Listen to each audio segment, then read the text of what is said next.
بسم الله الرحمن الرحيم إن الذين آمنوا وعملوا الصالحات سيجعل لهم الرحمن ودا صدق الله العظيم وصدق رسوله النبي الأمي الكريم ونحن ولا ذلك لمن الشاهدين والشاكرين والحمد لله رب العالمين. منبر نور پر جل افروز علماء کرام شعراء اعظام حاضرین بزم السلام علیکم ورحمۃ اللہ وبرکاتہ.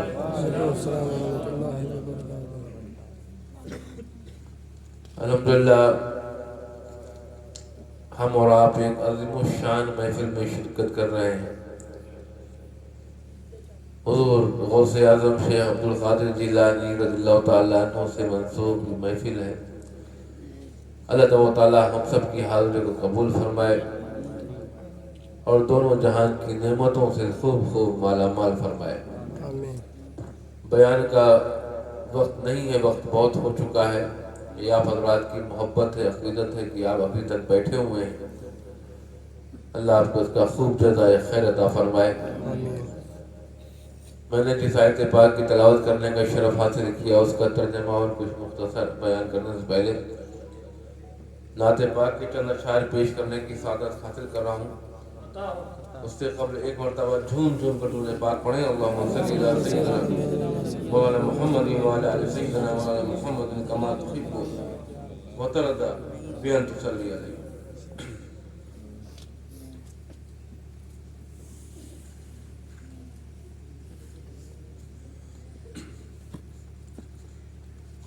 ان کی الفت چھوڑ کر،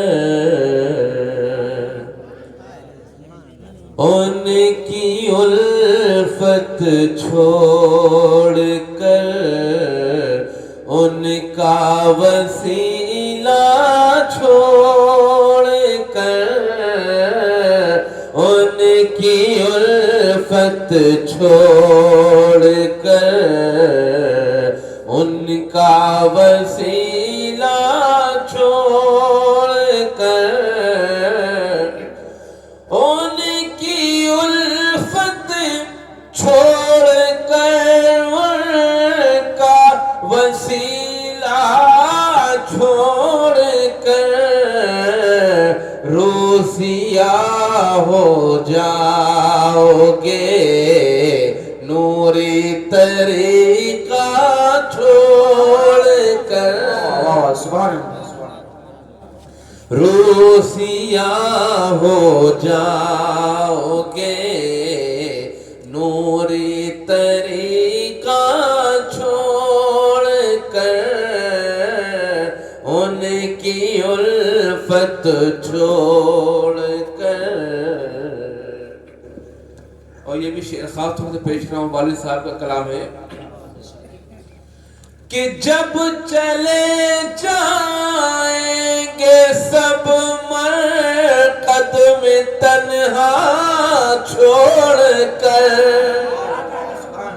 جب چلے جائیں گے سب مرقد میں تنہا چھوڑ کر، کون کام آئے گا پھر ایک ان کا جلوہ چھوڑ کر، کون کام آئے گا پھر ایک ان کا جلوہ چھوڑ کر، ان کی الفت چھوڑ کر، کہ جب تمہارے در پہ صدقے ہے بہار خلد بھی، جب تمہارے در پہ صدقے ہے بہار خلد بھی، سوئے جنت کون جائے در تمہارا چھوڑ کر، سوئے جنت جنت کون جائے در تمہارا چھوڑ کر، ان کی الفت چھوڑ کر۔ اور یہ بھی شعر خاص طور سے پیش کر رہا ہوں، خاص طور تو چاہوں گا اس شعر پر آپ تمامی حضرات کی کہ زاہد و ساری عبادت رائے کا ہو جائے گی، زاہد و ساری عبادت رائے کا ہو جائے گی، کیا ملے گا تم کو کعبے میں مدینہ؟ نعرہ تکبیر، نعرہ تکبیر، نعرہ رسالت، نعرہ رسالت، مسلک اعلی حضرت، مسلک اعلی حضرت سید جمال احمد صاحب قبلہ، سید جمال احمد صاحب قبلہ، شہزادے غوث اعظم، شہزادے غوث اعظم، نعرہ تکبیر، نعرہ رسالت، واہ واہ سبحان اللہ۔ کیا ملے گا تم کو کعبے میں مدینہ چھوڑ کر، ان کی الفت چھوڑ کر۔ اور یہ آخری شعر ہے کہ غرق ہو جاؤ گے سیلاب بلا میں باغیو، غرق ہو جاؤ گے سیلاب بلا میں باغیو، اہل بیت پاک کا محکم سفینہ جو، سبحان اللہ سبحان اللہ۔ اہل بیت پاک کا محکم سفینہ چھوڑ کر، ان کی الفت چھوڑ کر۔ اور یہ بھی مقطع کا شعر ہے کہ فیضیاں پہ بارگاہ حضرت اشرف کلیم، ان کے خطبے ہی پڑھے گا جاہے دنیا چھوڑ۔ نعرہ تکبیر، نعرہ تکبیر، نعرہ رسالت، نعرہ رسالت، مسلک اعلی حضرت، مسلک اعلی حضرت سہزادہ غوث اعظم، سہزادہ غوث اعظم، سہزادہ امام حسین، سہزادہ امام حسین، نعرہ تکبیر، نعرہ رسالت۔ ان کے خطبے ہی پڑھے گا جاہے دنیا چھوڑ کر، ان کی الفت چھوڑ کر۔ ایک مرتبہ اور جھوم جھوم کے درود پاک پڑھیں۔ اللہم صلی اللہ سیدنا صفینا حبیبنا قریبنا مولانا محمد وآلہ وسلم، صلاۃ و سلام علیک یا رسول اللہ صلی اللہ تعالی علیہ وسلم۔ میں نے جس آیت پاک کی تلاوت کرنے کا شرف حاصل کیا ہے،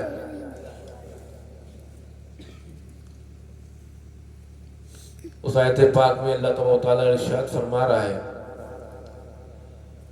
ان الذین آمنوا وعملوا الصالحات سیجعل لهم الرحمن ودا۔ ارشاد ربانی ہے کہ وہ لوگ جو ایمان لے آئے، وہ لوگ جو ایمان لا چکے، وہ لوگ جو ایمان والے ہو گئے. کیا مطلب؟ وہ لوگ جو مان گئے، وہ لوگ جو مان گئے. تو میں ان سے کہتا ہوں، ان مان جانے والوں سے کہتا ہوں کہ اے مان جانے والوں، تمہارا مان جانے والا نہیں ہے. اے مان جانے والوں، تمہارا مان جانے والا نہیں ہے، کیونکہ تم نے اللہ کی مان لیا ہے. تو جو اللہ کی مان جاتا ہے، جو اللہ کی مان جاتا ہے، اس کا مان کبھی نہیں جاتا. اس کا مان کبھی نہیں جاتا. اللہ کو تو بہت لوگ مانتے ہیں، بہت مانتے ہیں، بے انتہا مانتے ہیں، مگر کیا اللہ کی بھی مانتے ہیں؟ تو یہ ان کے لیے ہے جو اللہ کو بھی مانے اور اللہ کی بھی مانے. یہ ان کے لیے ہے جو صرف اللہ کو ماننے سے کام نہیں چلے گا کہ اللہ کو مان لیا بس ہو گیا، اللہ کے رسول کو مان لیا بس ہو گیا. تو یہاں ان کے مان کی بات ہو رہی ہے کہ جو اللہ کو بھی مانے اور اللہ کی بھی مانے. تو اللہ کیا فرماتا ہے؟ وہ لوگ جو ایمان لے آئے. اور ایمان لانا ہے کیا؟ ایمان کس چیز کا نام ہے؟ کیا صرف کلمہ پڑھنے سے انسان ایمان والا ہو جاتا ہے؟ کیا روزہ رکھنے سے، حج کرنے سے، زکوٰۃ دینے سے، نمازیں پڑھنے سے کیا انسان ایمان والا ہو جاتا ہے؟ نہیں ہوتا. تو ایمان والا ہوتا کیسے؟ ایمان والا کیسے ہوتا ہے؟ تو میں آپ کو حدیث پاک کی روشنی میں سمجھاتا ہوں کہ ایک بار حضور آقائے نعمت رحمت عالم نور مجسم محمد رسول اللہ صلی اللہ علیہ وسلم تمام صحابہ کرام کے درمیان موجود، تمام صحابہ کرام موجود، اور آپ نے حضرت عمر رضی اللہ تعالیٰ عنہ سے مخاطب ہوئے اور آپ نے فرمایا کہ اے عمر، تم مجھے کتنا چاہتے ہو؟ تم مجھ سے کتنی محبت کرتے ہو؟ تو حضرت عمر رضی اللہ تعالیٰ عنہ نے فرمایا کہ حضور بے انتہا محبت کرتا ہوں. کہا کہ کیا اپنی اولاد سے بھی زیادہ مجھ سے محبت کرتے ہو؟ کہا ہاں میری اولاد آپ پر قربان. والدین سے زیادہ محبت کرتے ہو؟ ہاں حضور والدین بھی آپ قربان. کیا مال و جائیداد سے بھی زیادہ مجھ سے محبت کرتے ہو؟ کہا حضور میرے پاس جو کچھ ہے سب آپ ہی کا تو دیا ہے، سب آپ پر قربان. پھر حضور خاموش ہو گئے. پھر کچھ دیر کے بعد پھر فرمایا اے عمر یہ بتاؤ کیا اپنی جان سے زیادہ مجھ سے محبت کرتے ہو؟ اے عمر یہ بتاؤ کیا تم مجھے اپنی جان سے زیادہ مجھ سے محبت کرتے ہو؟ تو حضرت عمر خاموش ہو گئے، جواب حضور نے فرمایا یہ تاخیر کیسی، تامل کیسا؟ لگتا ہے جان زیادہ پیاری، لگتا ہے جان زیادہ پیاری. تو حضرت عمر رضی اللہ تعالیٰ عنہ نے عرض کیا کہ حضور ایسی بات نہیں ہے، یہ اولاد کا فیصلہ بہت پہلے کر چکے تھے، والدین کا بھی فیصلہ پہلے ہو گیا تھا، مال و جائیداد کا بھی فیصلہ پہلے لے لیا تھا، مگر ابھی تک حضور جان کا فیصلہ نہیں کیا. ابھی تک حضور جان کا فیصلہ نہیں کیا. تو حضور نے اسی وقت ارشاد فرمایا کہ وہ نہیں عمر، اسی وقت میں فیصلہ کرنا ہے، ابھی فیصلہ کرنا ہے کہ تمہیں تمہاری جان زیادہ پیاری ہے یا میں زیادہ پیارا ہوں. تمہیں تمہاری جان زیادہ پیاری ہے یا میں زیادہ پیارا ہوں. تو حدیث پاک کے الفاظ ہیں، حضور رحمت عالم نے فرمایا کہ لا یؤمن احدکم حتی اکون احب الیہ من نفسی، کہ تم میں سے اس وقت تک کوئی مومن نہیں ہو سکتا جب تک کہ وہ مجھے اپنی جان سے زیادہ نہ چاہے۔ واہ واہ واہ، سبحان اللہ سبحان اللہ۔ یہ کس سے فرمایا جا رہا ہے؟ ان سے جن کے بارے میں حضور خود ارشاد فرماتے ہیں کہ اگر میرے بعد نبوت کا دروازہ کھلا ہوتا تو عمر نبی ہوتے۔ ان سے فرمایا جا رہا ہے۔ اور تمام صحابہ کرام سے فرمائے تھے، یہاں کم کا جمع کا سیوا ہے، تمام صحابہ کرام کی طرف اشارہ ہے۔ جتنے بھی صحابہ کرام موجود ہیں، حضرت ابوبکر صدیق بھی موجود ہیں، حضرت عثمان غنی رضی اللہ تعالیٰ عنہ موجود، حضرت مولا علی مشکل کشا، تمام صحابہ کرام۔ تو کیا معلوم ہوا کہ بغیر محبت رسول کے کوئی مومن نہیں ہو سکتا۔ ارے جب کوئی صحابی بغیر محبت رسول کے مومن نہیں ہو سکتا تو ہم و آپ کیسے ہو سکتے ہیں؟ ہم و آپ کیسے ہو سکتے ہیں؟ اتنا کہنا تھا کہ حضرت عمر رضی اللہ تعالیٰ عنہ کی آنکھیں اشک بار ہو گئی کہ کیا حضور ہم ابھی تک مومن نہیں ہوئے؟ کیا ہم ابھی تک مومن نہیں ہوئے؟ آنکھوں سے آنسو جاری تھے۔ حضور رحمت عالم نور مجسم محمد صلی اللہ علیہ وسلم نے حضرت عمر کو پاس بلایا، قریب آؤ، میرے قریب آؤ۔ اور جیسے ہی حضرت عمر حضور کے قریب آئے، آپ نے اپنا دست مبارک حضرت عمر کے سینے پہ پھیر دیا، اور دست مبارک کا سینے سے لگنا تھا کہ حضرت عمر کے دل میں ہلچل مچ گئی، ایک انقلاب پیدا ہو گیا۔ اسی وقت آپ نے فرمایا، حضرت عمر نے عرض کیا کہ حضور آپ کا دست مبارک جیسے ہی میرے سینے سے لگا، میرے دل میں انقلاب پیدا ہو گیا، اب آپ مجھے میری جان سے زیادہ پیارے ہو گئے۔ تو حضور نے فرمایا الآن یا عمر، اب مومن ہوئے، اب مومن ہوئے۔ تو کیا معلوم ہوا کہ بغیر محبت رسول کے آپ ایمان والے نہیں بن سکتے۔ تو اللہ ان کے بارے میں فرما رہا ہے جو ایمان والا ہے، وہ لوگ جو ایمان لا چکے، ایمان لے آئے۔ صرف کہنے سے کام نہیں چلتا کہ ہم ایمان والے ہیں، کہنے سے کام نہیں چلتا۔ تو کیا مطلب؟ ایمان والا کون ہے؟ ایمان والا وہی ہے جو محبت رسول والا ہے۔ ایمان والا کون ہے؟ وہی ہے جو محبت رسول والا ہے۔ تو آیت پاک کا ترجمہ کیا ہوا کہ الذین آمنوا، وہ لوگ جو عشق رسول میں ڈوب گئے، وہ لوگ جو عشق رسول میں ڈوب گئے، وَعَمِلُوا الصَّالِحَاتِ، اور نیک عمل کرنے لگے۔ ایمان لانے کے بعد رکے نہیں، ٹھہرے نہیں، وَعَمِلُوا الصَّالِحَاتِ، اور نیک عمل کرنے لگے۔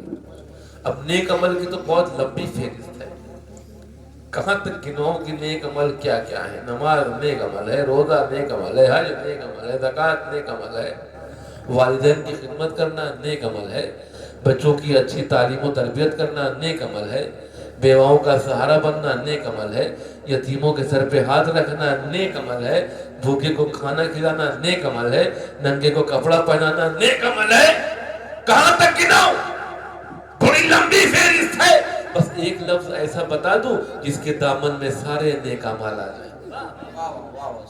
ایک لفظ ایسا بتا دوں جس کے دامن میں سارے نیک اعمال آ جائیں، اور وہ لفظ ہے سنت۔ وہ لفظ ہے سنت ہے۔ اگر آپ کا سنت پر عمل ہو گیا تو یقیناً سارے نیک اعمال پر عمل ہوگا۔ اس لیے نیک اعمال وہی ہے جو سنت ہے۔ اور نیک اعمال ہی سنت ہے، اور سنت ہی نیک اعمال ہے، سنت ہی نیک اعمال ہے۔ تو کیا مطلب؟ ان الذین آمنوا، وہ لوگ جو عشق رسول میں ڈوب گئے، وعملوا الصالحات، اور سنت رسول کے رنگ میں رنگ گئے۔ پہلے عشق رسول والے بنو، پہلے محبت رسول والے بنو، پھر سنت رسول والے بنو۔ پہلے محبت رسول والے بنو، پھر سنت رسول والے بنو۔ پھر اللہ ارشاد فرماتا ہے لہم الرحمن ودا، پھر ایسے خوش نصیب بندوں کی محبت کو اللہ تبارک و تعالیٰ تمام لوگوں کے دلوں میں ڈال دے گا، تمام لوگوں کے دلوں میں ڈال دیتا ہے۔ تو یہ اللہ کے محبوبوں کی شان ہوتی ہے، تو ایسے بندوں کو اللہ اپنا محبوب بناتا ہی ہے، بلکہ لوگوں کے بھی دلوں میں ان کی محبت کو ڈال دیتا ہے۔ سبحان اللہ۔ اللہ انہیں اپنا محبوبوں میں تو شامل کر ہی لیتا ہے، لوگوں کے بھی دلوں میں ان کی محبت کو ڈال دیتا ہے۔ حضور غوث اعظم شیخ عبد القادر جیلانی رضی اللہ تعالیٰ عنہ، آپ کو اللہ نے اپنا محبوب بنایا، اور ایسا محبوب بنایا، ایسا محبوب بنایا کہ محبوب سبحانی کے لقب سے نواز دیا۔ حضرت نظام الدین اولیاء دلی، آپ حضرات کہے ہوں گے، زیاد کی ہوگی، آپ کو اللہ نے محبوب الہی بنا دیا۔ حضرت مخدوم اشرف جہانگیر سمنانی رضی اللہ تعالیٰ عنہ، آپ کو اللہ نے اپنا محبوب یلدانی بنا دیا۔ سبحان اللہ، سبحان اللہ۔ تین اولیاء کرام ایسے ہیں، غور سے سنیے گا، آج بتا دوں آپ کو، تین اولیاء کرام ایسے ہیں جن کو اللہ نے اپنا محبوب بنایا ہے۔ ویسے ہر ولی اللہ کا محبوب، ہر ولی اللہ کا محبوب، مگر تین اولیاء کرام ایسے ہیں جنہیں اللہ کی طرف سے محبوبیت کا لقب ملا ہے۔ یہ محبوب سبحانی، محبوب الہی، محبوب یلدانی کا لقب کسی انسان کا دیا ہوا نہیں ہے۔ آج کل تو انسان القاب کی انبار لگا دیتے ہیں، جو نہیں بھی ہونا چاہیے وہ بھی بنا دیتے ہیں، مگر وہ اللہ کے محبوب، یہ انسانوں کے محبوب کی بات نہیں ہو رہی ہے، اللہ کے محبوبوں کی بات ہو رہی ہے۔ تو جنہیں اپنا محبوب خود اللہ بنا لے تو ان کی محبوبیت کی کیا شان ہوتی ہے۔ حضور غوث اعظم کی شان آپ سنتے رہتے ہیں، علماء کرام سے بیانات سنتے ہوتے ہیں۔ تو یہ تین اولیاء کرام ایسے ہیں جنہیں اللہ نے اپنا محبوب بنایا ہے۔ تو کچھ لوگوں نے حضور خواجہ غریب نواز سنجری اجمیری رضی اللہ تعالیٰ عنہ کے تعلق سے پوچھا کہ حضور خواجہ بھی بہت کعبہ کمال سلطان الہند، اور حضرت نظام الدین اولیاء محبوب الہی اور حضرت مخدوم اشرف جہانگیر سمنانی کے دونوں کے دادا بھی، تو وہ ان تینوں میں کیوں نہیں شامل ہوئے؟ وہ ان تینوں میں کیوں نہیں شامل ہوئے؟ تو میں نے کہا ارے تین اولیاء کرام کو اللہ نے اپنا محبوب بنایا ہے، مگر حضور سلطان الہند خواجہ غریب نواز کو رسول اللہ نے اپنا محبوب بنایا ہے۔ واہ واہ، سبحان اللہ، سبحان اللہ، واہ واہ۔ اس لیے آپ کو عطائے رسول کہا جاتا ہے، اس لیے آپ کو عطائے رسول کہا جاتا ہے۔ ارے وہ چاہے اللہ کا محبوب ہو، چاہے رسول اللہ کا محبوب، دونوں کا محبوب، اللہ کا محبوب، رسول اللہ کا محبوب، رسول اللہ کا محبوب، اللہ کا محبوب۔ اور الحمدللہ یہ چاروں اولیاء کرام ہمارے سلسلہ اشرفیہ چشتیہ قادریہ، ماشاءاللہ، سبحان اللہ، سبحان اللہ۔ یہ اللہ کا شکر ہے، احسان ہے کہ جو ہمارے سلسلے میں وابستہ ہیں ان کو چاروں اولیاء کرام کا فیض مل رہا ہے۔ حضور غوث اعظم کا بھی فیض ہے، حضور خواجہ غریب نواز کا بھی فیض ہے، حضور محبوب الہی کا بھی فیض ہے، اور حضور محبوب یزدانی کا بھی فیض ہے۔ سبحان اللہ، سبحان اللہ۔ اور حضرت مخدوم اشرف جہانگیر سمنانی کے بارے میں تو آپ حضرات سنتے رہتے ہوں گے، آستانے پہ زیارت کرنے بھی جاتے ہیں، عرس میں بھی آپ حضرات کافی تعداد میں آتے ہیں، جائز بھی آتے ہیں، کچھ حضرت شریف بھی جاتے ہیں، علماء کرام سنتے رہتے ہیں۔ تو یہ جو اولیاء کرام کی شان ہے، یہ اللہ نے لوگوں کے دلوں میں ڈال دیا ہے۔ روکنے والے ہزاروں کی تعداد میں ہیں، روکنے والے ہزاروں کی تعداد میں ہیں، مگر بلانے والا ایک بھی نہیں۔ اجمیر شریف سے دعوت آتی ہے، آپ کو کارڈ بھیجا جاتا ہے، بغداد شریف سے کارڈ بھیجا جاتا ہے، تب جاتے ہیں آپ۔ کہ چھوٹے شریف سے، جائز شریف سے کارڈ آتا ہے آپ کے پاس، انویٹیشن لیٹر آتا ہے، نہیں آتا، پھر بھی آپ دیوانہ وار پہنچ جاتے ہیں۔ کیوں پہنچ جاتے ہیں؟ ارے آج کل تو ہمیں دعوت دی جاتی ہے، کارڈ باقاعدہ نام کے ساتھ دیا جاتا ہے، پھر بھی ہم نہیں پہنچ پاتے۔ لیکن وہاں بنا دعوت کے پہنچ جا رہے ہیں، بنا کارڈ کے پہنچ جا رہے ہیں، بنا انویٹیشن کے۔ کیوں؟ کہ یہ محبت جو دل میں ڈالی ہے، یہ اللہ کی ڈالی ہوئی ہے۔ تو جس کے دل میں اللہ کسی کی محبت کو ڈال دے تو کس کی مجال ہے کہ اس کے دل سے اس کی محبت کو نکال دے۔ سبحان اللہ سبحان اللہ۔ تو اولیاء کرام کی شان بہت بلند ہے، بہت عظیم، ان کی عظمت کا اندازہ نہیں لگا سکتے۔ اللہ تعالیٰ ہمیں و آپ کو اولیاء کرام سے سچی محبت عقیدت عطا فرمائے، ان کے راستوں پر چلنے کی توفیق عطا فرمائے۔ وما علینا الا البلاغ۔ السلام علیکم ورحمۃ اللہ۔